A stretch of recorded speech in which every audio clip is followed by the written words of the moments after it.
Hola, buenos días. Bueno, yo voy a dar comienzo a la presentación de la comunicación que hemos titulado El precio del prejuicio, un análisis del ciberbullying en el marco de la matriz cis-heteronormativa y etnocentrista. Y las autoras de esta comunicación soy yo misma, que soy María Carrera, María Victoria Carrera, Nazaret Blanco Pardo, Alexandra Castro Faria y David Fernández Simo. Los cuatro pertenecemos a la Facultad de Educación y Trabajo Social de la Universidad de Vigo.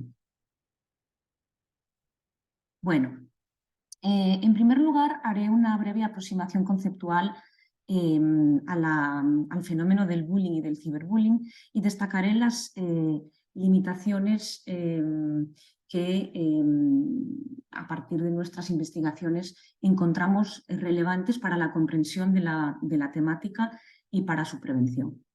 Bueno, como sabéis, el bullying es un significativo problema de salud pública que ha recibido una mayor atención en las últimas décadas y, a pesar de que pueda parecer un fenómeno reciente, es tan antiguo como la propia escuela. En el Estado español, el estudio sistemático de la dinámica del bullying se inició a raíz del suicidio del joven vasco Joaquín, a raíz de una situación de bullying que estaba viviendo de forma planificada y sistemática, y se suicidó tirándose con su bicicleta de la muralla de Hondarribia. A partir de este momento, en septiembre del 2004, empiezan a proliferar de una forma sistemática los estudios sobre bullying en nuestro país.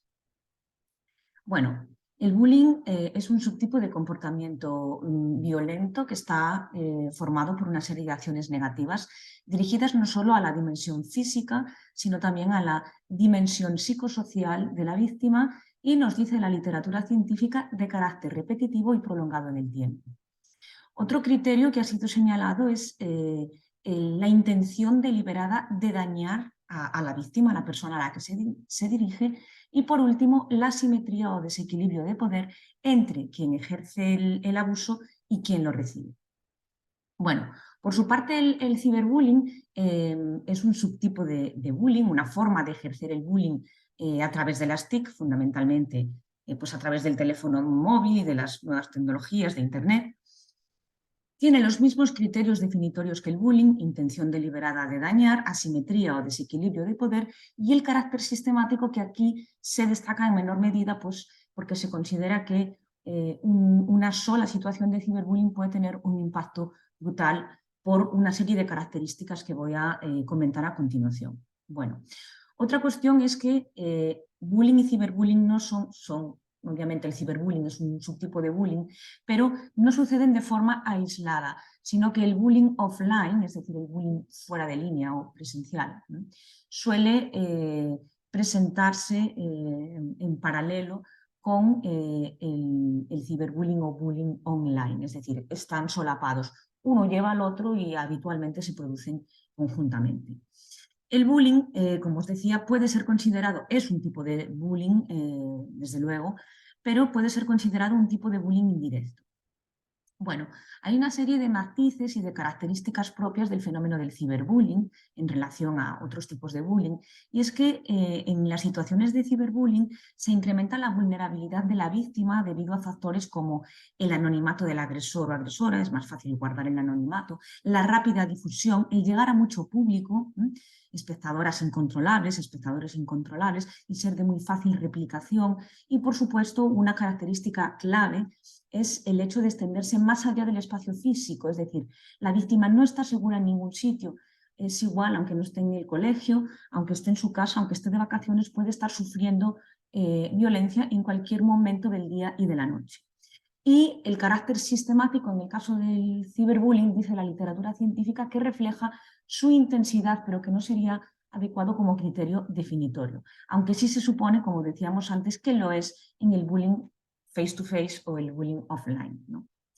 Bueno, en relación a las limitaciones, ¿no?, sobre la definición y aproximación clásica al estudio del bullying, tenemos que decir que dentro de esos criterios definitorios el carácter sistemático es cuestionable. Es decir, es cierto que el carácter sistemático en la dinámica bullying pues nos está hablando de su severidad, de su cronificación, pero no nos está hablando de su naturaleza, que es abusiva desde el primer acto, igual que sucede en una situación de violencia de género. Un acto aislado de violencia de género sigue siendo violencia de género, aunque no sea un fenómeno cronificado, ¿no? También el carácter deliberado e intencional. Sí que es cierto que muchas veces está presente, hay una intención deliberada de hacer daño, pero no sería necesario. Es decir, lo que importa es que produzca el efecto, ¿no? Es decir, el bullying es una dinámica relacional, por lo tanto, no es fácil saber hasta qué punto el daño que la víctima sufre, el dolor que la víctima sufre, es deliberadamente causado por el agresor. El agresor o agresora no tiene por qué ser consciente de estar causando este daño, pero efectivamente lo está haciendo. Y luego tenemos otro criterio, que este sí es básico e inamovible, que es el desequilibrio de poder, ¿no? Es decir, el desequilibrio de poder permite diferenciar un conflicto, una agresión de otro tipo de situación violenta o abusiva, como es el bullying, ¿no? Es decir, el desequilibrio de poder, por lo tanto, está siempre presente. Lo que pasa que es difícil de identificar, es muy fácilmente identificable cuando vemos características objetivas como un grupo frente a una persona o un chico más mayor, por ejemplo, de cuarto de educación secundaria, frente a uno de primero de ESO o de sexto de educación primaria. Sin embargo, es más difícil de identificar cuando nos referimos a variables de tipo social, como veremos a continuación. Otra limitación es el análisis restrictivo que se ha hecho de la dinámica, muy centrado en variables micro, en variables individuales, en variables psicológicas o evolutivas, obviando variables macro que tienen que ver con los discursos sociales en torno a las identidades, por ejemplo. Y destaca también un análisis muy centrado en víctimas y agresores, muy dualista, descuidando a los espectadores que, como sabéis, son claves para el mantenimiento o cronificación de esta problemática. Bueno, vamos a hablar muy brevemente, creo que solo tengo una diapositiva sobre la prevalencia, ¿vale? ¿Qué nos dicen los estudios? Pues los estudios nos dicen que los chicos participan más significativamente como agresores, ¿vale? A excepción del bullying relacional, en el que se ve que participan más las chicas, ¿no? Esto veremos que está relacionado con la socialización diferencial de género. En el ciberbullying los estudios son menos concluyentes, destacando que algunos estudios que son más ciberacosadores los chicos, mientras que otros no identifican diferencias entre chicos y chicas en el ejercicio del ciberbullying. Bueno, variables clave en la comprensión y prevención del bullying, ¿no? Y aquí es donde entra el precio del prejuicio, que es, digamos, el título definitorio de esta comunicación. Bueno, como decíamos antes, al destacar las limitaciones sobre la definición y el análisis del fenómeno, las situaciones de bullying han sido estudiadas desde una perspectiva de investigación muy psicológica, excesivamente centradas en los factores individuales de víctimas y agresores, ¿no? Esta tradición investigadora, que sigue siendo mayoritaria, apenas ha sido superada, ¿no?, por el estudio más reciente de la influencia de contextos sociales micro, ¿no?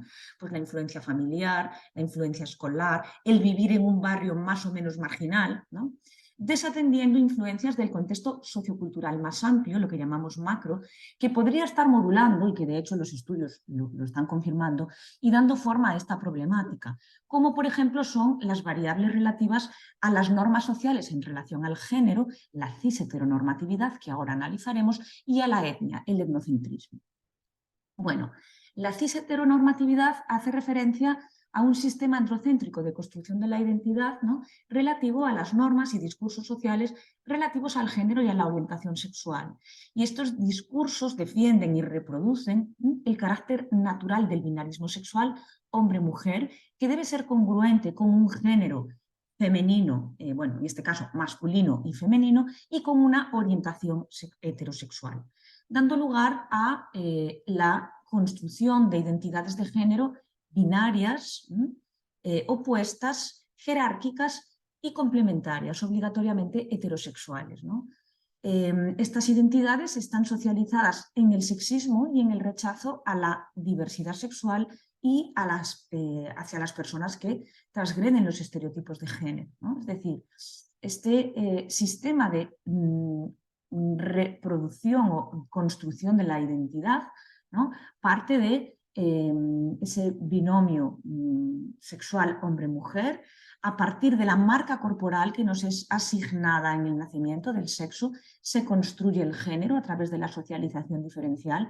Los chicos son socializados en la masculinidad y las chicas en la feminidad, y ambos son socializados en la heterosexualidad complementaria para ser géneros inteligibles, ¿no?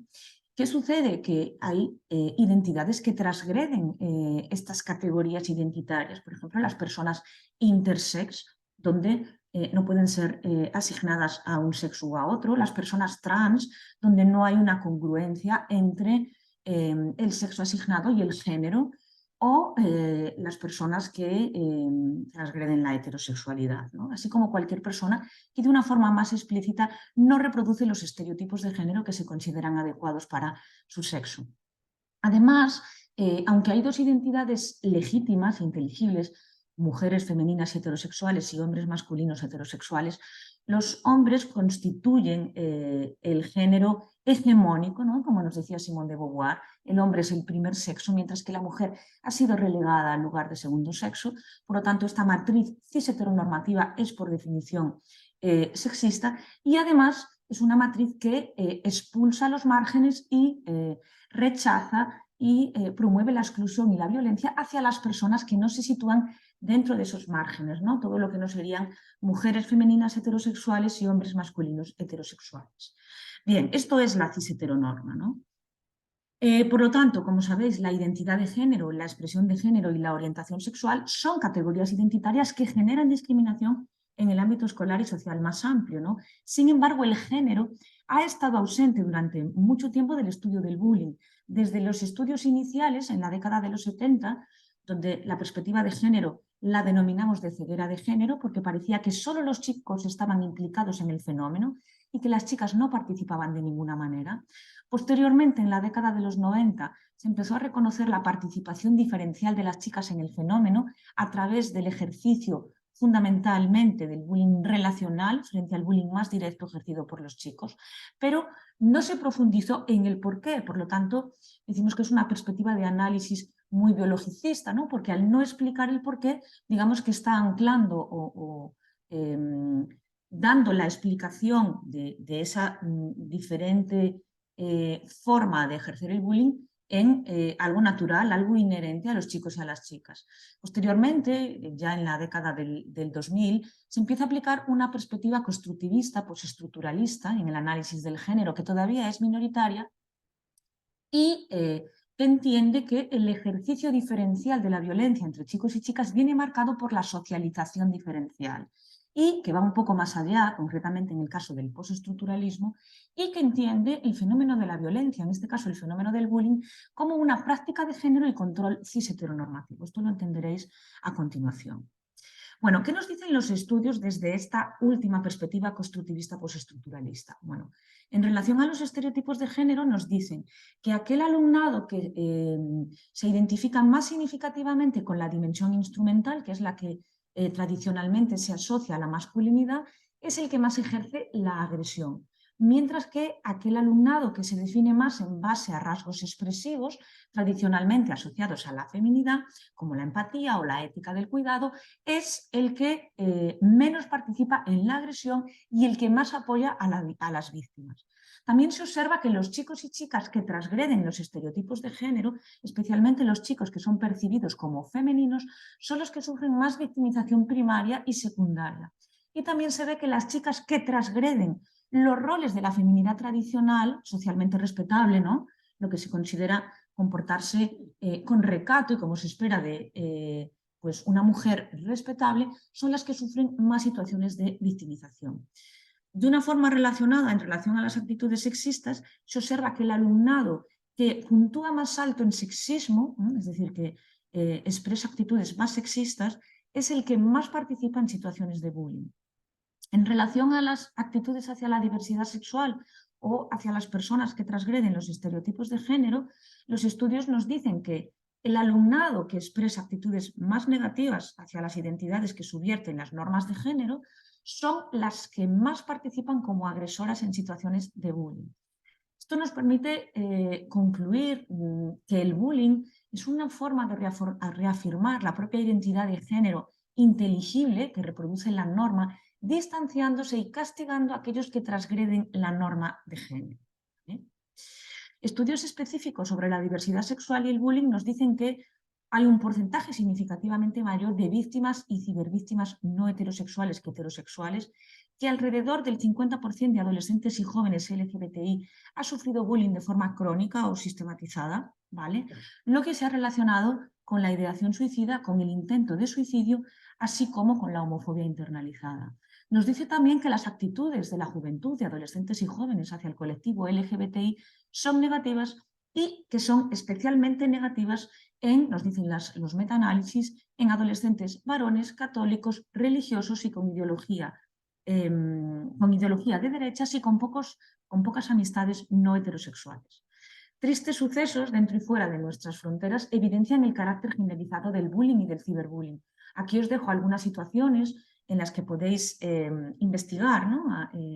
Por internet. Una es la de Joking, ¿no? Que transgredía el estereotipo de género masculino. Tim Rivering era un chico que era percibido, leído como homosexual. Ambos se suicidaron, uno en el País Vasco, el otro en Bélgica.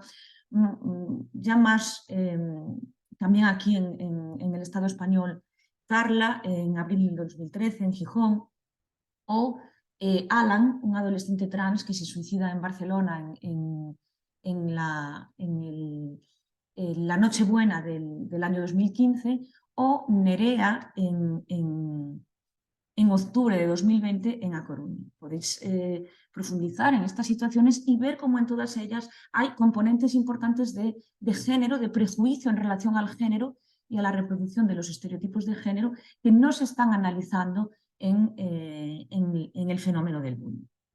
Bueno, y el etnocentrismo, es decir, las normas en relación a las identidades raciales o étnicas. Bueno, el etnocentrismo realmente nos habla de normas y discursos sociales relativas a la nación, a la raza, a la etnia y de forma más amplia a la cultura, que implica también una jerarquización de grupos y culturas, tomando al propio grupo cultural como referente y superior, ¿no? Dando lugar a la construcción de identidades nacionales, raciales o étnicas o culturales jerarquizadas, ¿no? Construidas en este caso sobre el rechazo a los grupos minoritarios, a los que no responden a mis normas culturales, ¿no? Es decir, construidas por lo tanto sobre el racismo y la xenofobia, ¿no? La etnia y la nacionalidad, igual que el género, ¿no? Son categorías identitarias que generan discriminación también en el ámbito escolar y social más amplio. No obstante, también categorías como la etnia y la nacionalidad o el estatus de inmigrante son variables escasamente analizadas en los estudios sobre bullying, ¿vale? A diferencia del género que, como vimos, siempre estuvo presente, al menos en su acepción más biologicista, ¿no? O psicológica. Aproximadamente en la última década, estas variables en relación a la etnia y a la nacionalidad empezaron a recibir mayor atención en la comprensión del bullying, con estudios que destacan que el alumnado de grupos étnicos minoritarios o inmigrantes sufre más significativamente que sus iguales nativos o pertenecientes a grupos étnicos mayoritarios situaciones de bullying. Esto se comprueba en 10 países diferentes, tanto para adolescentes inmigrantes de primera como de segunda generación, ¿no? Que se observa también que también experimentan más riesgo de sufrir problemas emocionales y comportamentales, así como menor satisfacción con la vida, ¿vale?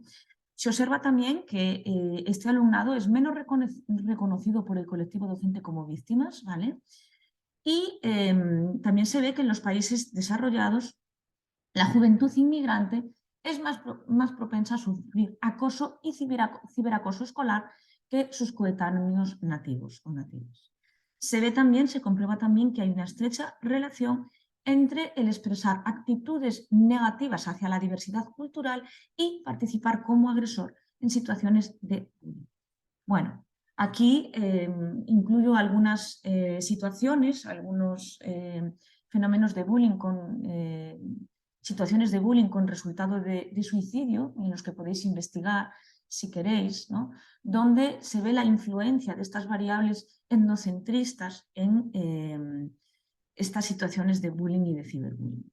Bueno, además los estudios nos ponen de relieve que hay relaciones entre la cis-heteronorma y el etnocentrismo, ¿vale? En ambos casos hay una jerarquización de identidades que crea ese binarismo de un yo-nosotros hegemónico, el grupo mayoritario, el grupo que reproduce la norma que se considera válida, frente a un otro subordinado, ¿no? La idea, la premisa que explica esto sería: entiendo mi pertenencia como nosotros solo porque pienso en otro grupo como ellos.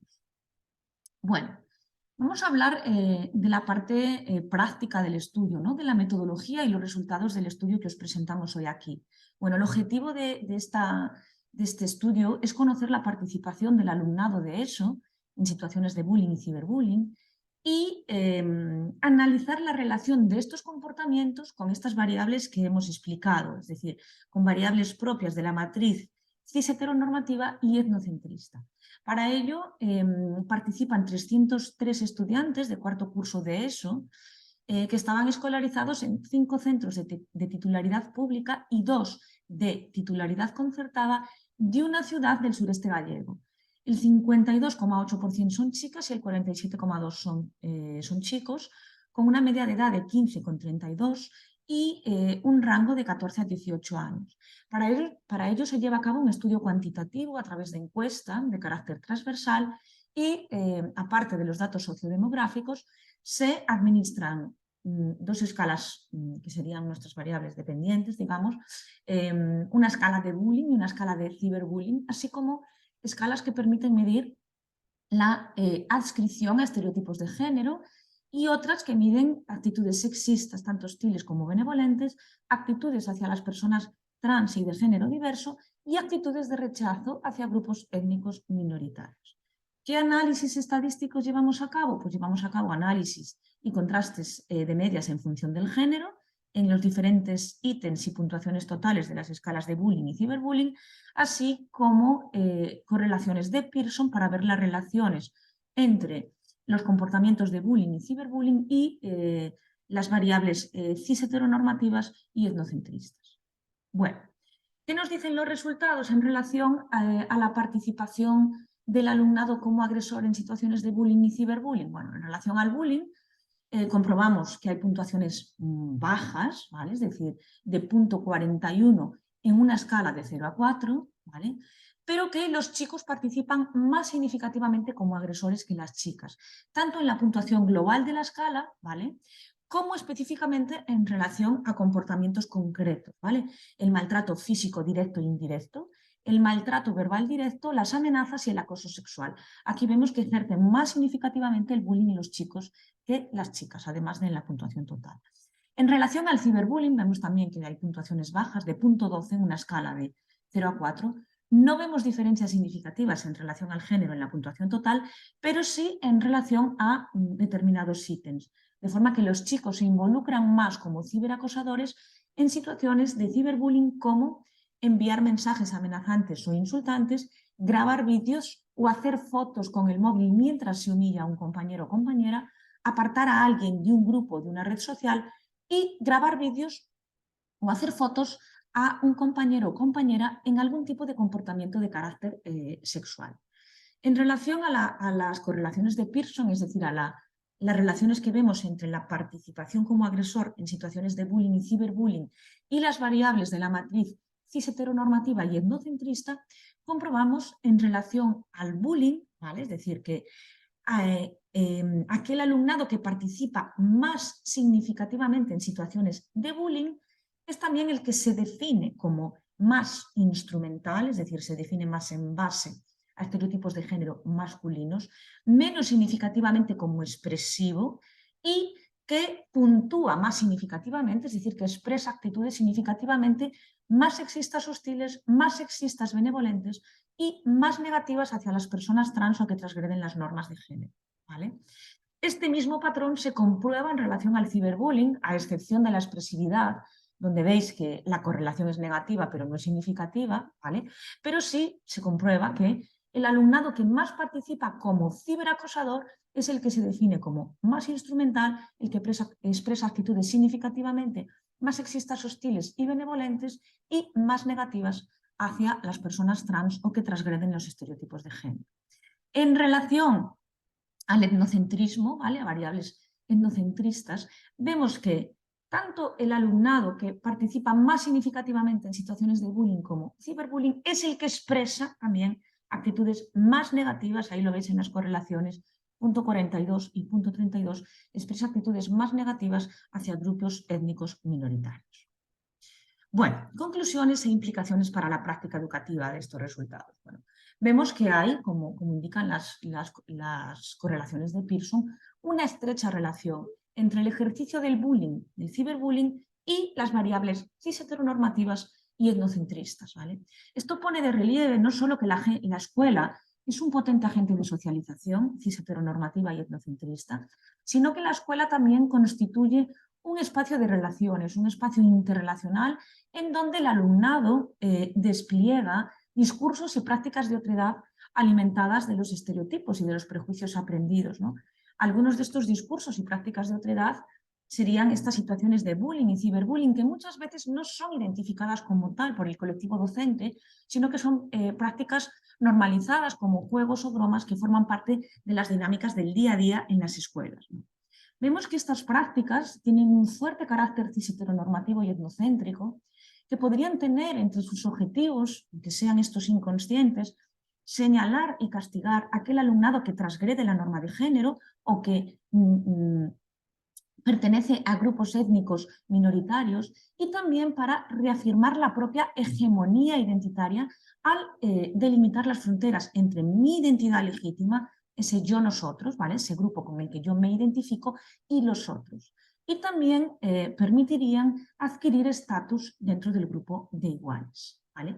Estas prácticas de otredad, de bullying y de ciberbullying, permiten marcar la diferencia entre lo normal, el yo, y lo normal, los otros, y podrían ser definidas también como prácticas de control cis-heteronormativo y etnocentrista, en las que obviamente habría que tener también en cuenta otras categorías identitarias.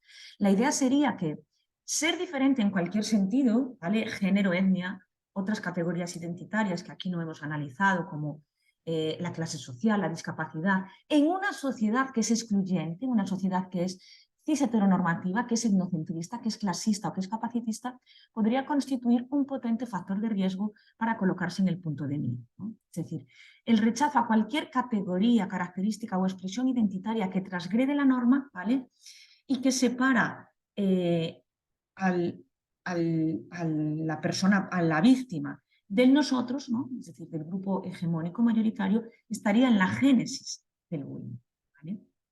Bueno, implicaciones para la práctica educativa en relación a la comprensión y prevención del fenómeno bullying-ciberbullying. Pues la importancia de ir más allá de las medidas reactivas, es decir, de ir más allá de la aplicación de sanciones en el marco de protocolos, e ir más allá de políticas anti-bullying genéricas que no abordan explícitamente los sesgos relativos a la identidad sexual y cultural, ¿no?